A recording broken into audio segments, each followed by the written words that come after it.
Bon réveil, bonne journée. Un jour, un livre. Cet été dans la matinale d'Europe 1 et c'est à la librairie Mola de Bordeaux. Avec Stéphane Place. Bonjour Stéphane. Bonjour François, bonjour à tous. Avec vous, un roman américain, un roman générationnel qui nous renvoie 30 ans en arrière. La crête des damnés, c'est le titre de ce livre. C'est un ado de Chicago, Brian, qui nous raconte sa vie dans les années 90. Les questions existentielles sur son propre avenir, sur les filles et tout particulièrement sur sa meilleure amie dont il est amoureux, Gretchen, qui écoute du punk destroy et qui concocte les meilleures compilations de tous les temps, enregistrées évidemment sur des cassettes. Brian ronchonne avec une bonne dose d'autodérision, il y a beaucoup d'humour, les dialogues sont crus, les références musicales ultra présentes et c'est un bonheur. Un roman qui décrit aussi les fractures sociales, les tourments de la jeunesse et au bout du compte, toute une époque.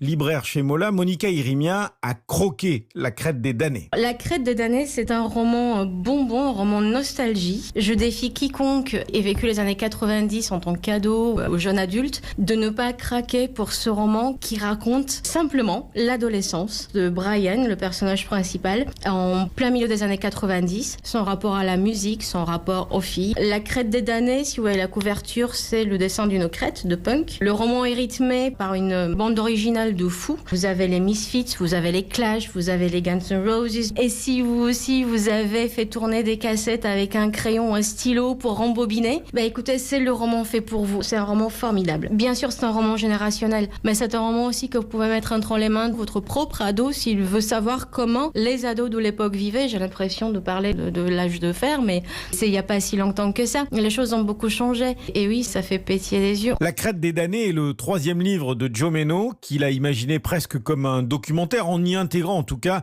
pas mal d'éléments de sa propre vie. Le livre contient beaucoup d'éléments autobiographiques. Il se passe dans le sud de Chicago, dans les années 80-90, dans le quartier où j'ai grandi. Les personnages sont dans le lycée où je suis moi-même allé. Et beaucoup de choses qui arrivent à Brian s'inspirent de véritables événements.